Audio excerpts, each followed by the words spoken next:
So you went to PSU? PSU. Bruh. 2000 so I graduated 09 and I went that year for a whole year. I left 08. Oh, right before. So you know the football boys that was there? I mean, Kind of like the Hawaii football boys. Like there's Moses Punzol. Yeah. So Moses from Kauai. He's from Kapaa. Yeah, he's from Kapaa side. Oh, okay. So that's the first person that took me when I went there. Wow. I mean, one, we from Hawaii, but two, we from Kauai. So even more so, he took me on his way. Where you stayed? Montgomery? Or No, the freshman dorms were just built. The new freshman one. On 6th Ave. Yeah, right by across the barbershop. I was there 03 to 08. And I tell you this, so at that time, I don't know if it still is, but PSU was a trimester. Yeah, trimester, right? So first trimester is fall, right? Get through that. Okay, everything's September, new. Yeah, everything's cool. It's still cloudy. It's still rainy. For those who don't know, Pacific Northwest is like 250 days a year, like overcast or rainy. Yep. And a temperature difference for a Hawaii boy, right? And I was in a dormitory that wasn't the most conducive to learning and growth. There was every substance you could imagine. Bags like that, but not with salt. You know what I mean? But still the same. You know what I mean? I was just, saw everything. Candy store in the dorms. Like, what is going on? And once that first winter hit, the second trimester, I felt homesick. Yeah. And I was like, what is this? Me and my brother were very fortunate to have a mom who worked for United. So we had travel benefits. We knew what non-rev life was like. We've been places, but I was living here now. And I got super homesick. And I wanted to go home. I called my mom from the dorms, like, I'm coming, like, let's get a ticket. She was like, I understand if you feel this way in summer, come home. Mm-hmm. And I'm so happy she said that because I stayed. I was like, okay, summer I'm leaving. But somehow that decision of like, well, I'm staying until summer. Yeah.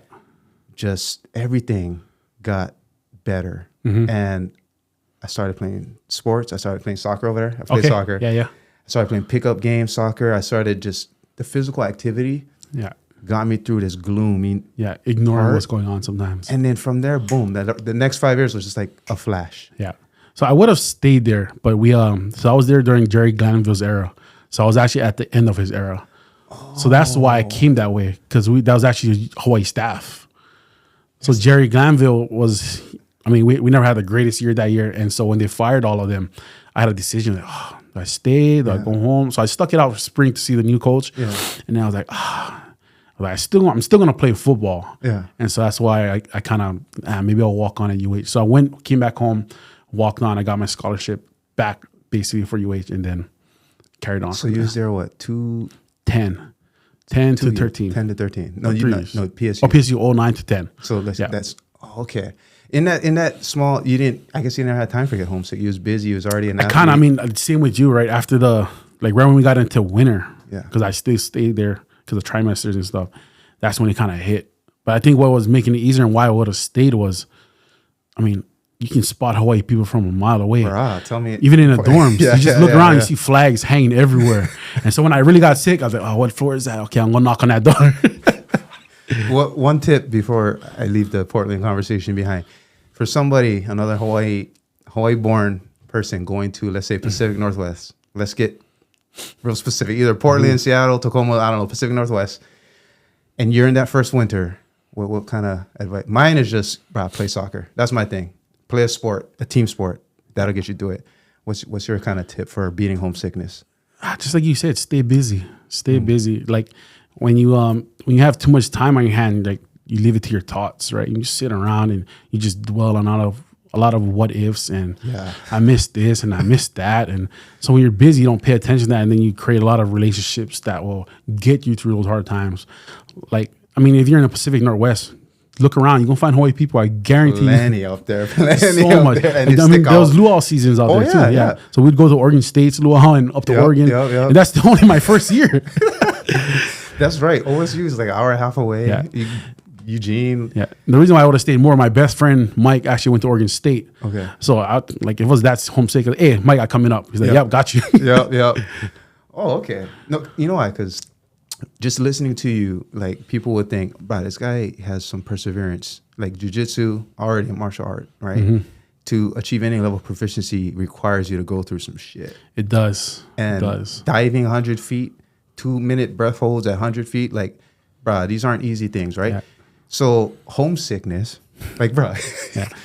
Just remember, diamonds are made under pressure. Diamonds are made under pressure. What about Japan? You said you went to Japan. Yeah. So I played professionally in Japan 2014. So my 2013 year was my senior year, kind of on track. Hopefully I would have tried and get a free agent deal, but then I blew my knee.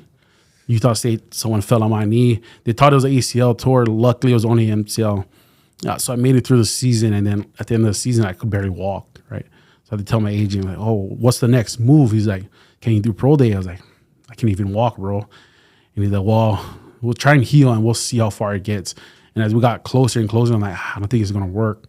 And so he's like, well, there's CFL. If you want me to put a CFL, well, maybe we'll try that. And then just lucky, I got a call one day, kind of just sitting on the couch. There's a couple of Hawaii boys that were already playing in the league. So Tufanga called me, like, hey, you still trying to play? I was like, yeah, if they're willing to let me heal, I'll play. Yeah. And he's like, okay, well, there's a coach coming looking for players. And so he's setting up interviews. I'll set you one. Okay, so the Asahi soft drinks. So their coach came down, interviewed me. And then he's like, well, you trying to play for us? So like, if you give me time, like a month to heal, I'll be there. And he's like, bet. So took a month, rest, recovered.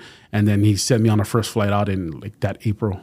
And I was there till January, I think. Wow. So we was in, maybe we just passed each other in Portland, but we was in Japan at the same time. Mm-hmm. I was living there. Yeah. Where were you at? Osaka. Well, bro, I was in Shiga, which is right there. Right there. Yeah. So you was in Osaka playing football. Yeah. In 2014. Yeah. I was. And there's Choke Hawaii boys out there too. Oh, and they even more easy for see each other over there. Yeah, we stand out. Yeah, like if you see them walking around, it's like, no, not sumo. Oh yeah, okay, that's football. Or not rugby. Okay, that's football. You know how many times people thought I was on the Lake All Stars? That's Shiga's basketball team. Yeah, I was like, no, but I get it. Yeah. How is the sports atmosphere, especially for a foreigner playing in Japan? So it's a great atmosphere. I think just the only difference in terms of skill level was a little different though. Because even though we're in there, it's kind of like how the old Japanese baseball leagues work. They would hire foreigners to play in their league. Right. And so that's how we were hired foreigners, or hired hitmen, I guess, to come in and play in their leagues. As what? Like as the hammer role? Or? Yeah. So like the better teams or the bigger budget teams would bring in like a quarterback. So like UCLA had Kevin Kraft, who was at IBM up there as their QB and their OC as well. So they kind of paid him as both. And so they kind of just needed a more defensive strength for their team. So they brought in me and my friend Kaniela, who played a couple of years before me at UH. So we played at the same time, but he's a little older. And then we both went to Osaka and played there. Oh. And would you say that the level of competition, I mean, you go from what? D1 PSU, football, UH, and then now you're over here playing in Japan. What's the biggest difference? I think the skills, as far as like your running back level, your quarterback level, is much higher in the States, of course. Like just that, like the IQ of football is a lot higher in the States, and the size and power is a lot different. Like we're playing against guys that their O-line might be 260, heaviest 280 on like the bigger teams. Yeah. And then you at UH, you're playing against guys that's 320, 330 running full nines. The size difference. Yeah, the size and skills. What was the limit to foreigners on the field at a time? 2. See? So 2 foreigners on either side of the ball. I don't know if they still do this. They still do? Or like, it's called Japan's X League, and that's kind of their foreigner rule for most of it, yeah. See, that was the same thing across soccer, basketball. Football was just starting to pop off when I was there. And they limit the amount of like Japanese national, like the ratio, they protect that. Yeah. And I always thought like, that's wild. Yeah, it's because you'll get the teams that have the money and will build a complete foreign team. But they're going to smash all the other Japanese teams. I was like, would this fly in America? Like you said, let's make a ratio of only American, like if it's basketball, 3 on the court got to be American and 2 can be foreign. Yeah.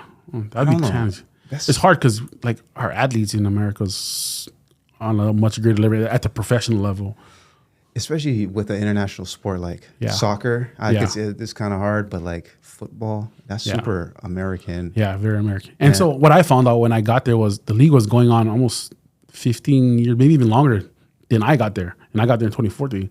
So David Stant, Kamehameha coach, he was the first foreign player and from Hawaii that started in the league. But he was such a menace that they banned him from the league. He was too rough.